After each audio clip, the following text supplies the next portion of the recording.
Welcome to this episode of Behavior Code. I'm your host, Yogi Chris, PhD. It's a podcast, it's a streaming, got it on Instagram, Facebook. This goes up on the YouTube channel and all the podcast platforms. So definitely subscribe if you're catching it there. Today, I'm going to kind of hybridize a little bit. I'll talk more on the no fucks notes. So if you've been to some of the recent episodes, you've heard me talk about the no fucks notes. The No Fucks Given podcast is a great podcast. One of the best ever. I don't know if it's up somewhere, but it was definitely a lot of live streaming by a man named Arash the Pardee-Bazar, who has 5 girlfriends. They're all beautiful. They're all loyal. And he has done it not with money, but with understanding.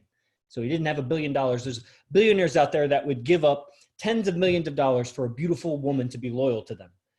And if you could get 2 and make the public okay with it, somehow, like, you don't lose all your money, or you don't lose all your business, or you don't lose all your family and friends, or if you do, you don't care, they would give up a lot of money. People with a lot of money would give up that money for 2 publicly accepted relationships simultaneously with beautiful, loyal women. The man would. And a woman that gets so triggered by that idea isn't looking at nature. You would pride yourself on natural and the natural beauty and the beauty of nature. But part of nature is that a man would, if he could, have multiple beautiful, loyal women. So 3, 4, 5, he's 5. So what would that be? A billionaire? I don't know. How much money would that man give up that had $1 billion for that kind of experience? And so it's a different thing. There's replication and there's survival. And survival can be measured by money, but survival is really because survival, what happens is women are attracted to survival. Now, it maybe needs to align with certain other things, but that's the core base of it. There's survival. Man is able to survive. Man is able to forecast, see cause and effect, and predict. The woman experiences. She experiences pleasure much more than a man can, and she experiences all the emotions much more than a man can because she's designed to. She's designed to be very sensitive to protect the baby. That's the women that were not sensitive were not as good at protecting the baby, nurturing the baby. You get it? So their children were worse off. To a point, maybe I guess you could over nurture it, but so there's a balance there. Okay, we got more and more people arriving. Good to see you all. We just met. Oh yeah, hey, how you doing? I'll actually talk about some things that I learned in Albuquerque. So, where was I? These are just notes now. So I'm blending some of my personal experiences of the last few days with these notes from the No Fuck Given podcast. So it may come across as a little bit clunky. We'll see if we can kind of weave it so it's a better transformation for you. Not that it's supposed to be. This is a free podcast. The silent flute is where the real value is. This is going to be very interesting. Okay, so here we go. The loyalty in a woman is what gets the commitment from the man. Now, it doesn't mean that you're not going to get fooled. You could, as a man, get fooled about her level of loyalty. You, as a woman, could get fooled at his level of commitment, which also involves honesty. And what you got to realize is that she's loyal to the highest source of survival. She is. And trust in that. And he is committed to, well, what is he committed to? We got cats sometimes, they try to get into this. What is he committed to? His level of commitment is an element of his value, a commitment to whatever, commitment to his purpose, commitment to his daily video game habit, commitment to whatever, commitment to that other woman, commitment to being MGTOW, men go their own way, that a man has learned not to be so committed because the woman has learned to devalue her sexuality and give it away too easily, more so than you know. That over the last 4 or 5 generations, the Hollywood and television and even radio before that and magazines and so on, they've put images in the human brain, in the human mind, that never before were able to be in the human mind. So many. Bending our perception of sexuality, of money, of crime, all of our ideas. And are our brains so different than people 100, 150 years ago? A little bit, maybe, but they would have been capable of absorbing those pictures too. They just didn't have it available to them. We have a lot of pictures and dialogue in our mind that the normal human, not too long ago, your ancestors, my ancestors, wouldn't have experienced that. And that's how you mind control, by the way. This is like CIA, MK Ultra kind of thing. Put a bunch of images into people, and you're starting the process of navigating or their emotional body. You sound bad connection. Is that you or me? I think it's probably, maybe it's me. Hold on. Pause it really quick. Get off the Wi-Fi and just do.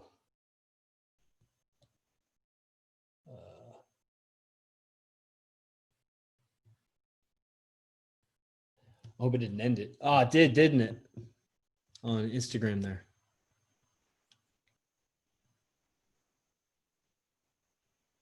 Maybe it didn't. Start it up again. Yeah, we'll just start it up again. We won't give it an intro though. We'll just go live. Okay. So where are we at? Moving forward. There's a lot of options for women. Women attract a lot of attention. They're the yin.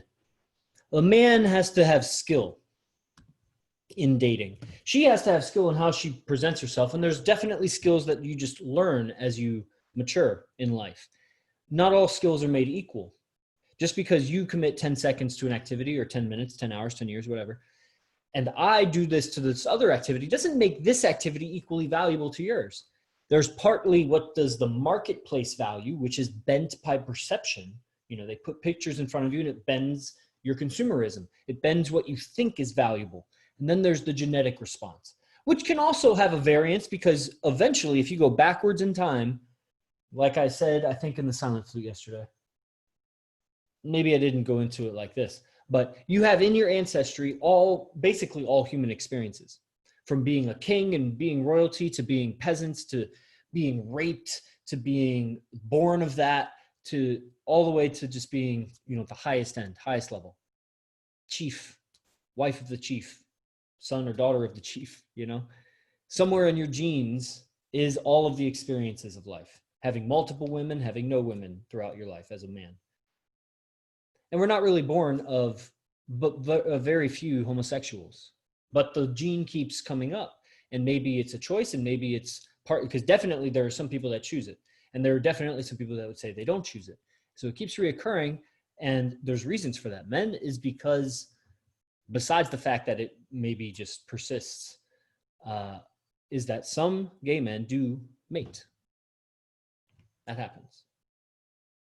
And many gay men have been with a woman, and some of those, you know, get pregnant. So where are we going with this? Let's go back to the notes, keep us on task. So there's a lot of options for a woman, naturally, if she has looks. But for the man to get many women, he must go out and do that. It's not attracted to him, although you'll see this condition in many men that they'll try to be becoming famous on something.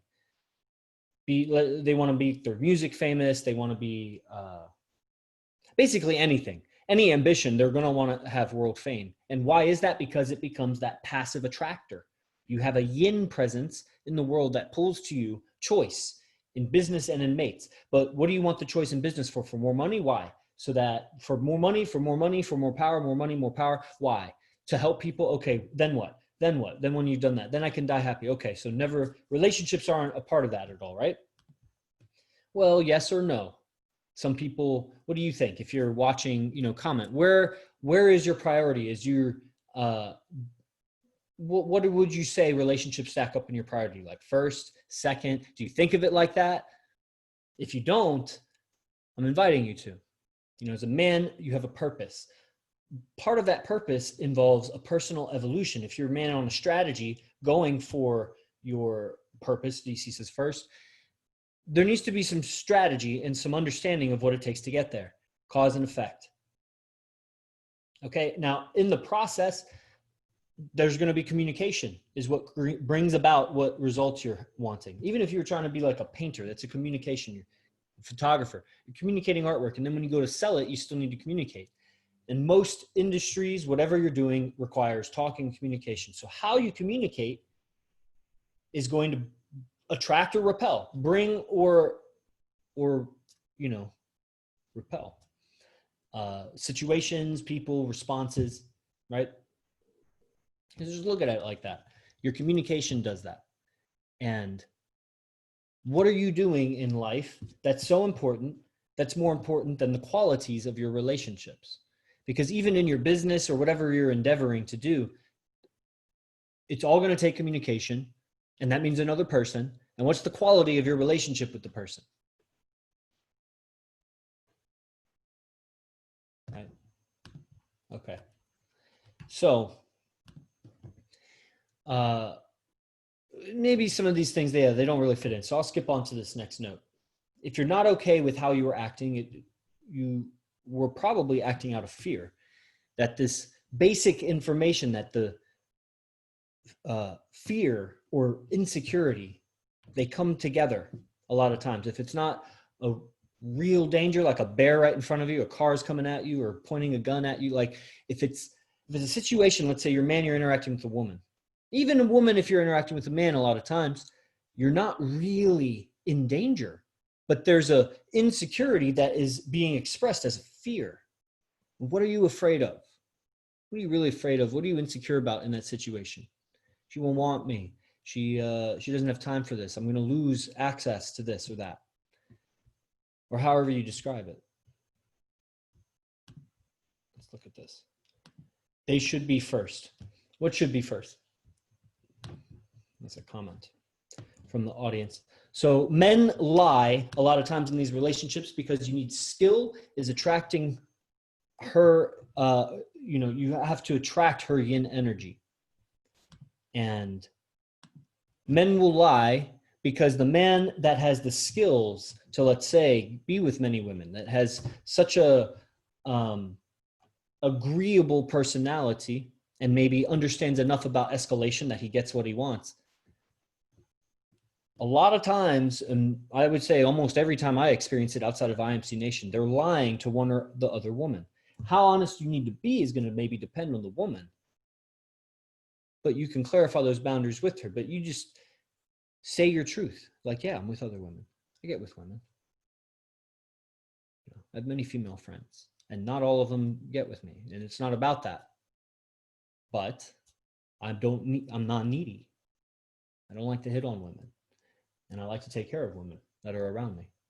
So that's just what it is. And just put the frame there. Move forward. Do this with many individuals. Distinguish business. You need to grow up, everybody, myself included, we grow up in our discernment. So you can see green lights, because I'm telling you, in my evolution, I see a lot of green lights. Women are giving a lot of green lights and then wondering why they put themselves or why they find themselves in situations over and over again. So a green light could be just in the behavior, in the body language, in the words chosen in texting, in the amount of skin shown, in the voice and laughter and this sort of thing. And I'm just having a realization about something else right now, actually. The woman's laughter, the high pitch or kind of the upswing or the uptone, even in her laughter, is a very clear example of the yin force of it. It will pull men's attention in a way that a man's laughter will not pull the attention that way. If a man is laughing around you, it's an attractive thing to hear someone genuinely laugh. But there's something about a female, if you're a red-blooded man, you know what I mean? If there's a female around, you laugh, she laughs. You look in a way that, what does she look like? Who is the embodiment of that laughter?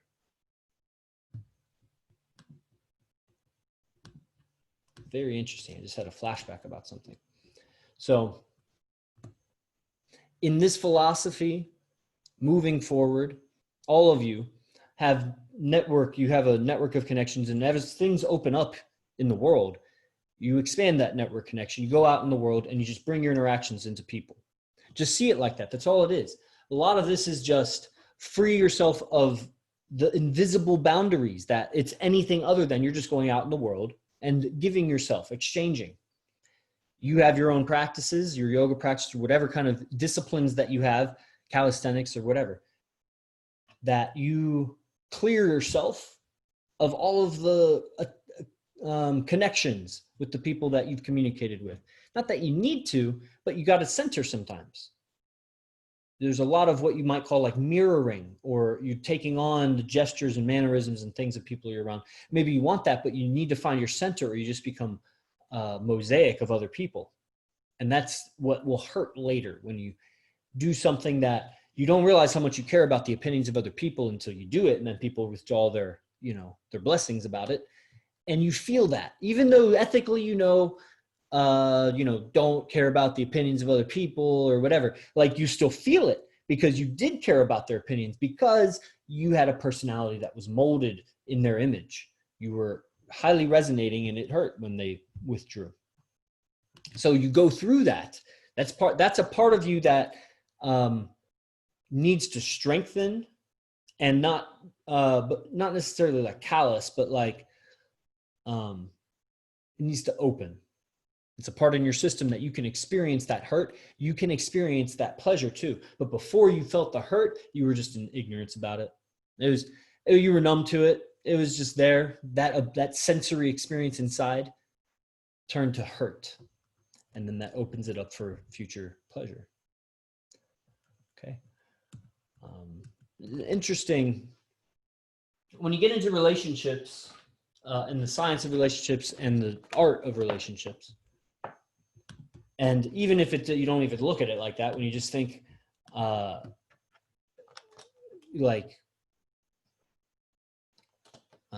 when you just look at meeting a lot of people and having choice in your relationships, you'll inevitably come to astrology or other kinds of divination practices, stones or cards or something, numerology. And some of them are more or less fascinating. I like handwriting analysis myself. But it's all the same thing that will be transmitted in a person's communication. And what happens is people hide their bad behaviors behind divinations. Very few people say something like, because of Mercury retrograde, I am communicating so well. I am doing so well. It's always because of that, this is my setback.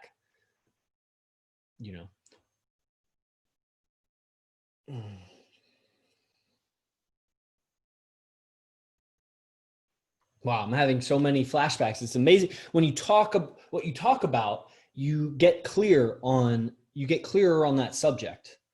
Like, you have to run through the pictures in your mind to give the words on those, on what you're mentally experiencing.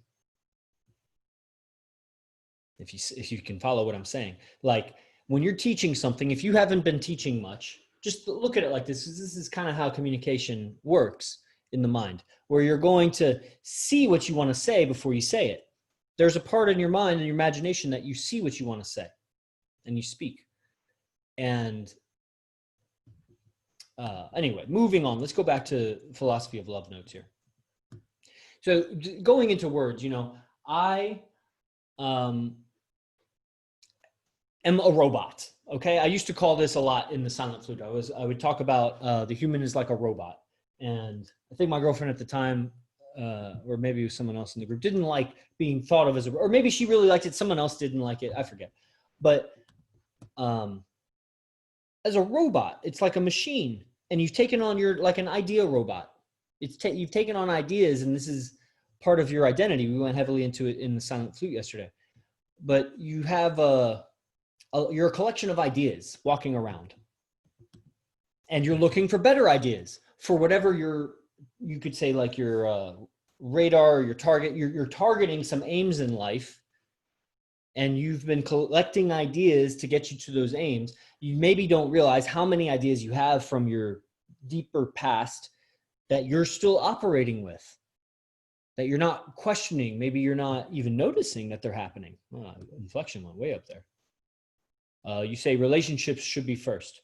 Yeah, I think the quality, going back to that point, the quality of your relationships are really important. And what makes the quality of all of the more superficial or more, the different word than that, the more like peripheral or maybe more business oriented relationships, they all improve in quality the more improved you get at your personal relationships. At the very least in longevity, there's a sense of loyalty that's created.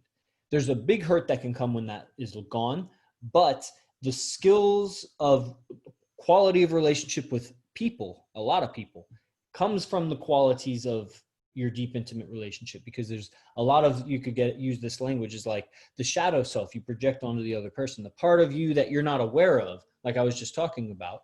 You start to, it's in the mind. You maybe when you start getting into relationships, you probably spent a lot of time not in a relationship, of course, right? And so in those moments by yourself, you've been relating with yourself a lot. There's a lot of self-relation. When you get into a relationship, that time of self-relation gets cut down. Basically, no matter how it happens, unless you, let's say, are a man of abundance and you just replace one woman or you replace that immediately with another. But that's really not realistic for people. What happens is you went from a place of more time with yourself to then a place with less time with yourself. Part of that time with yourself is you and your shadow self, you and your unconscious self relating with itself. You're relating with yourself when you live with yourself. How do you talk to yourself? How do you tell your body what to do? Just your discipline, even your work, whatever you're doing, you're talking to yourself. What is going on? Did Instagram freeze? Interesting. There it is. We're back. So when you get into the relationship, it cuts in on some of that time. You start relating with the other person a little bit as if they were your shadow self. You start projecting that. It's what happens. And maybe someone would explain it differently, but the basic is that you each have a part of yourself that you don't recognize. And when it comes up in the mind, because we're always reacting to our own mind. So even in a relationship, the other person is just a person in your mind. And you relating to them, how you relate to them in your mind. If your mind changed about it, your mindset changed, or you looked at them differently, you would relate to them differently. Changing nothing else about them or you. You just changed your mind about them. It's a relationship to the person in your mind. And you start relating to the person in all aspects of your mind. If you got a lot of darkness or unconscious behavior, you start relating to them like that. And that's where it becomes, practices of self-awareness, and you evolve yourself through that. And then in communication with each other, you're an ideal robot that you're looking for better and better ideas for to achieve your aims. And the qualities of all your relationships and all your communications with everybody is going to be highly influenced by how you relate in your personal intimate relationship. Okay, it's informed from that. That's like the depths of it. This is personal intimate relationship. And to do that, let's say you want to have a relationship with a person that would tell you anything. You want the best friend quality in there. And really, you want to think of it as start off your relationships with a best friend quality. Build that foundation that girlfriend, boyfriend leave each other, best friends, maybe not. Maybe they do, but it's for different reasons. Best friends respect each other more than just going into relationships not being best friends. If, remember, it's the relationship, the personal intimate relationship has the potential to inform the qualities of all the other levels of relationships, from early introductions. Now, it doesn't mean if you're just with one person the rest of your life that is going to be the optimal strategy for you. If you're a man and you have multiple relationships and you had multiple relationships throughout your life, there's the good and the bad. The ones that didn't work, I only ever blame myself. I know that different people are different stages in their evolution, and maybe I outgrow. My commitment is to lead and to guide. And if I'm not able to guide you in a way that in the past, I got your agreement that you want to follow, and you definitely wanted to follow. And moving forward, I'll be even more, you could say, I'll screen more clearly the qualities that are needed in a mate that would make it to the depths of the relationship that I've had. So at least up to 3.5 years or 3.25 years, whatever it is, how I made it work good for so much of that time, that skill set now informs my selection in the next mate. You get it? So the prior relationships you select better to start with, you grow and evolve, because you got to know as a man, you're growing and evolving hella fast, right?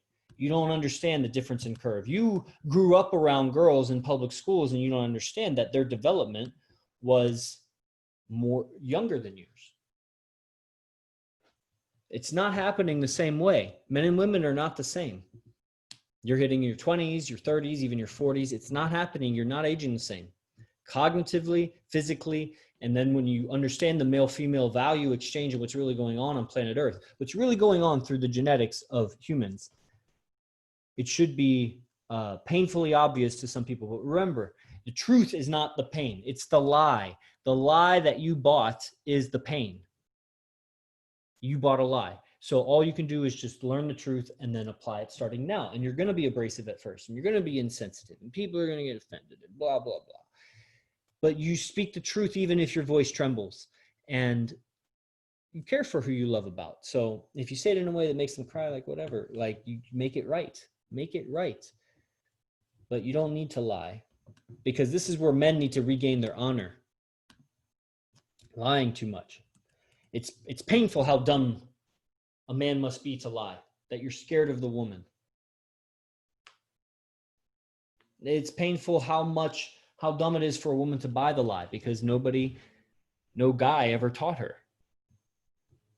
Dad or mom, but how would mom know? It's not her psychology. She'd have to be taught by a man at some point. So it's up to men, right?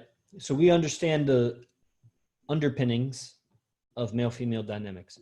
When you think it's too hard, you haven't found your love for it yet. If it's too difficult to master relationships, it's too difficult to master communication, it's just too difficult to do your business, it's too difficult to do whatever the fuck, your discipline, then you haven't found what you love about it enough. Find what you love about it. What do you love about the relationship? What do you love about the business? What do you love about your personal lifestyle? Find what you love about it, and you could call it, that's where I'll use fear. The fear of losing what I love about it inspires me to act.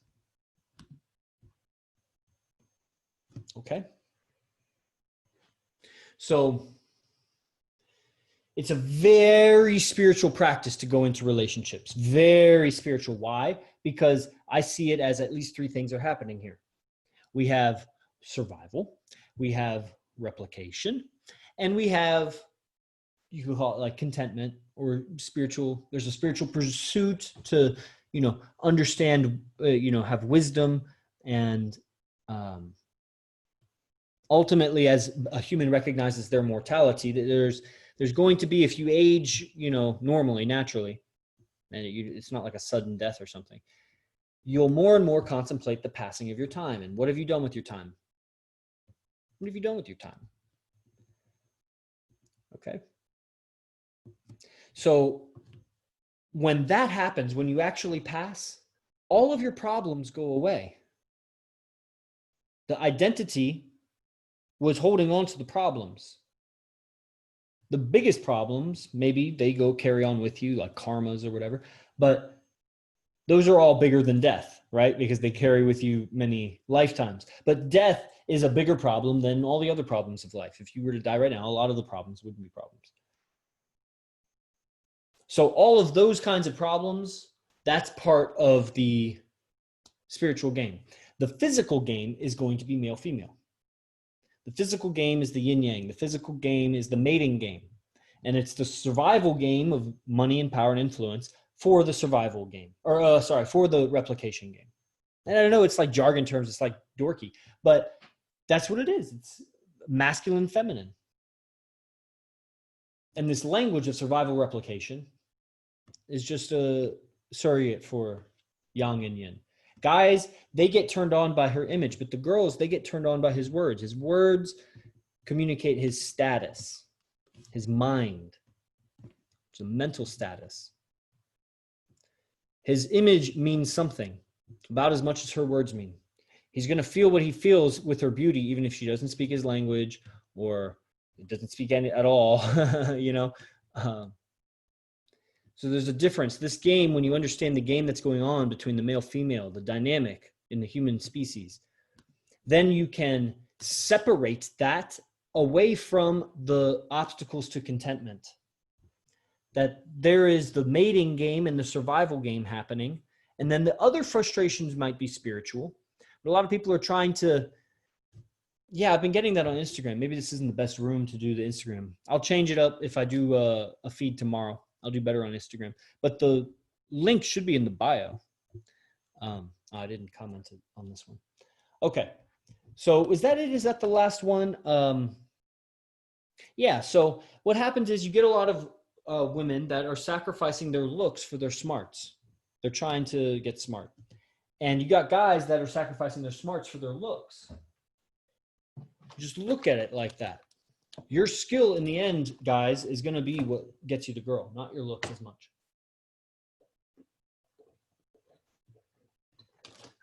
Unless you're immaculate. And even then, it's going to be your skills and presentation. Just look at it like it's your skills that get the girls. And not that it's like there's a skill, there's skills, and then there's the skill of skills, which is the skill of relating with the woman. The skill of talking to her mindset, the skill of understanding where she's coming from, the skill of leading, both sexually and just in life. And then in a bigger scheme, like into the future. It's all, there's a skill of relating with her and building a relationship and using her to be, the fertile soil of your creation with her. But you must have purpose that's bigger, that she's under the umbrella of. Because dependency on, if she has a dependency, or if you have a dependency on her for that creation, it's a leverage that she wasn't designed to have with a leader. The leader is supposed to have the leverage because the leader is better with it because of skill. Okay, so that was the whole philosophy of love, and that's going on Behavior Code Podcast. So if you catch that on the recording, then subscribe to the channel, and you can go to ninthlim.com and find out more about me and us, what we're doing at Ninth Lim, and I'll see you in the next episode every Tuesday at 5. Bye.